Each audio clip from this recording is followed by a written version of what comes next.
Thank you. I don't get my little rag on oatmeal. Oatmeal's good. It's good, right? I'm ready for this. Okay, Eric, hit us. My body's so ready ready for This this. is prepping us for WrestleMania. Honestly, no, like, I feel like the wins have been taken out of my sails a little bit because everyone was so good before me and they have PowerPoints. Matt, shut the fuck up. But Shut the fuck up. Matt, you're very excited. Just stop. I'm gonna I'm be real excited. okay. I'm gonna be more chill about this because I got a cookie in my hand. I'm good and liquored up. Yeah, there it We're is. just gonna be chill. This isn't the speech I intended to give. Okay. Oh. Like, we've been planning this for about 6 months, and the speech I had planned from the get-go, not like I had all these elaborate plans for it, but then I found out this week that the speech I wanted to give involved a PowerPoint and charts and graphs and an easel, and ran about a little less length than Avengers Infinity War. Oh, shit! So this is a little more off the Time. cuff. This is a little more stuff I wrote in the shower last night, so Hell we'll yeah. see how this goes.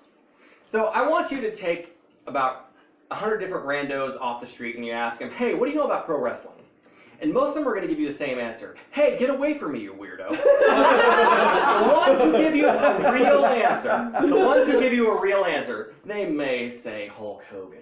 They may say John Cena, but most of them are going to say Stone Cold Steve Austin. Most of them are going to say The Rock. They're going to say The Undertaker, Kane, Mankind, Chris Jericho, Triple H, Sting, that other guy, Goldberg. And what's interesting is, out of all those people I just listed, all of them had the same career peak in the same window between 1998 and 2001.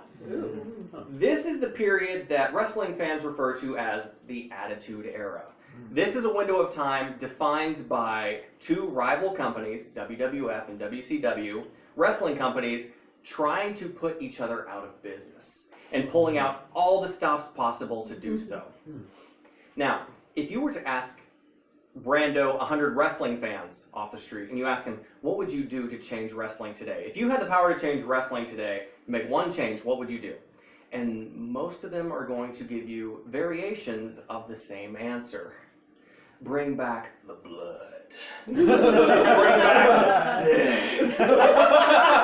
Bring back the chair shots, the thumbtacks, the PG-13 rating. They want you to bring back the things we associate with the Attitude Era. This is a very common belief amongst wrestling fans that the Attitude Era is the peak of all pro wrestling fans. And I'm here to tell you that that opinion is, drumroll please, horseshit. I'm here to posit to you that the Attitude Era is not only not the peak of professional wrestling, it is actually incredibly destructive to the industry as a whole. Oh. Now, I know that if we had any wrestling fans here, they would say, you cannot defy facts. Facts don't care about your feelings. And the facts are, professional wrestling was never quite as popular as it was during the Attitude Era. And I don't know why I gave him that voice, because no professional wrestling fan has ever sounded like that. But they have a point. Professional wrestling was never hotter than it was in this period. I mean, you look at the ratings for WWF and WCW, and they were pulling in ratings of 10 million fans per week. Damn. Every week. Those are Game of Thrones numbers. That's Game of Thrones numbers. Damn. Damn. They were pulling in 10 million fans a week, every Monday night, and they were channel flipping between these two shows that were competing head-to-head between each other. At the same time? Yes, Yeah. at the same time, they were in direct competition with each other. Damn. They were trying to put each other out of business. So 20 million total? No, 10 million that were Between- channel flipping. Oh, okay. Yeah. But still, like these days, you're lucky to get 3 million fans for Monday Night Raw. And people will say, oh, you know, it was never hotter back then. And I agree. Professional wrestling was never as hot as it was in 1998 to 2001. Much in the same way that a space heater is never as hot as the night it burns down the trailer park. Oh yeah, you're gonna be real hot for an hour or two. And then you're going to have a real long, cold night ahead of you. Damn. Now, if you read the pro wrestling history books, and yes, there are pro wrestling history books, I'm sorry. We forgive you. If you read the pro wrestling history books, they talk about those 10 million fans. And they say, oh yeah, the 10 million fans tuned in every week. And then once WCW went out of business and the Attitude Era ended, 7 of those 10 million fans just stopped watching and never tuned back in again. And no one knows where they went. Well, I do. I know where they went. And don't worry, I'm going to tell you in just a second. In just a second. But first, I want to give you a more relevant, real-life, non-wrestling example of this same phenomenon. When's the last time y'all ever thought about Charlie Sheen? Tiger's blood back before the big blowout. Yeah. That was about 2011. Yeah, when, that's about right. That's it. Yeah, that's it. Man, he was real popular. Remember hashtag winning? Yeah. Oh Yeah. my god. Remember Tiger's blood? Yeah. Oh, Yeah. no. Remember Finally. My Violent Torpedo of Truth? Yeah, he had like a tour of, just going around talking about all his ex-wives and how much they sucked. Yeah. And like, how popular was he then? Extremely, right? Yeah. Like, he was on everybody's list. He was on everybody's tongue. Everyone was thinking about him. Yeah. Out of all those people, how many of those would you say are Charlie Sheen fans? None. Nine. 0. Zero. Yeah, Big yeah. zero. Like, how many of those people were like, man, I loved his acting in 2.5 Men? Or, well, maybe in that one. But, how many of those people loved his movie career? How many of those people were like really invested in Charlie Sheen as a whole? Yeah, I really am not seeing it. Because as anyone who works in social media can tell you, rapid growth isn't sustainable. It's the short, steady growth that's what gets you. Because people weren't watching Charlie Sheen for Charlie Sheen. They were watching Charlie Sheen to watch a slow-motion car crash in action. They were watching a man self-destruct in a very public fashion. Yeah. And that's pretty much what happened with pro wrestling too. I don't know why we call these people pro wrestling fans, because they weren't pro wrestling fans. They were people who were watching the industry burn itself down because it was a fun car crash to rubberneck. Shit. Damn. Ooh. Woo. Now, if you're in charge of Major League Baseball, and you're in charge of getting the ratings up. Oh, ratings were down last week. Major League Baseball, what changes can we make to get viewership up? And someone says, hey, I got an idea. What if we gave the pitcher a sledgehammer?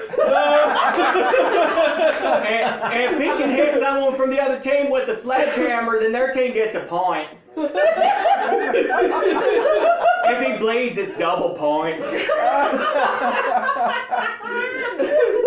You wouldn't listen to the person who said, yeah, I really like the show Friends, but I really feel like it'd be better if Ross had a fucking chainsaw. And he just fucking killed people. And Rachel had her tits out the whole time. And she and Monica were girlfriends and they just made out. And Joey had a catchphrase that was just shouting racial slurs at Mexicans. You wouldn't listen to that person. But we kind of have to listen to that person when it comes to wrestling, because that's what wrestling was for a little bit. You can't tell a kid, if a kid says, I want ice cream for breakfast, you can tell him fucking no. You can say no. You say no, you get your fucking vegetables. You get your healthy breakfast. You get Captain Crunch now, because we're a normal family. We want you to grow up big and strong. But what if you've already given that kid ice cream for breakfast? What if you gave that kid ice cream for breakfast for 3 years straight? Ooh, fat. What if after that 3 years you say, we can't do that anymore. We got DHS is asking too many questions. We got to start giving you Captain Crunch now, like a normal kid, like a kid's down the street. That kid's gonna say, fuck you, old man! Give me my fucking ice cream for breakfast or I'll fucking cut you! That kid is already doomed. Yeah. You can't do anything with that kid because you've already doomed him. He's already halfway down the school to prison pipeline as it is. There's nothing else you can do. You've already ruined him. And not only have you ruined him, let's say you have a new kid. Let's say you have a new kid that you never gave ice cream to breakfast to. But he still interacts with that old kid. And that old kid say, oh man, Dad used to love us. Dad used to have our best interests at heart. He used to give us ice cream for breakfast. But now he fucking hates us for some reason, and you're here. It's probably your fault. And now you've tangentially ruined that kid too, even though you've never given him ice cream for breakfast.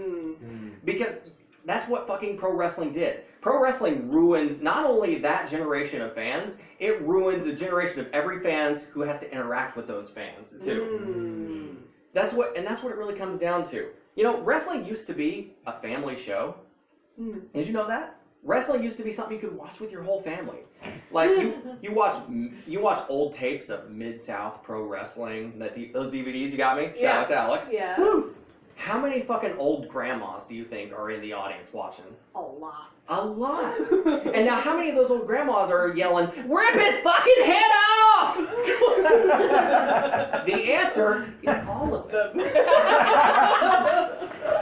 You see, pro wrestling used to be a family show that you would watch. You know, good family entertainment is something you watch with your family. It's something that is good as a kid, but then you come back to it later as an adult or whatever part of life you're in, and you can appreciate it on a whole different level. That's what family entertainment is. But during the Attitude Era, that's not what pro wrestling was. Pro wrestling during that period was just like, hey, let's just market. We got to get as much short-term growth as possible. Let's market to the lowest common denominator. Let's market to the shittiest teens in America. And that's what fucking happens.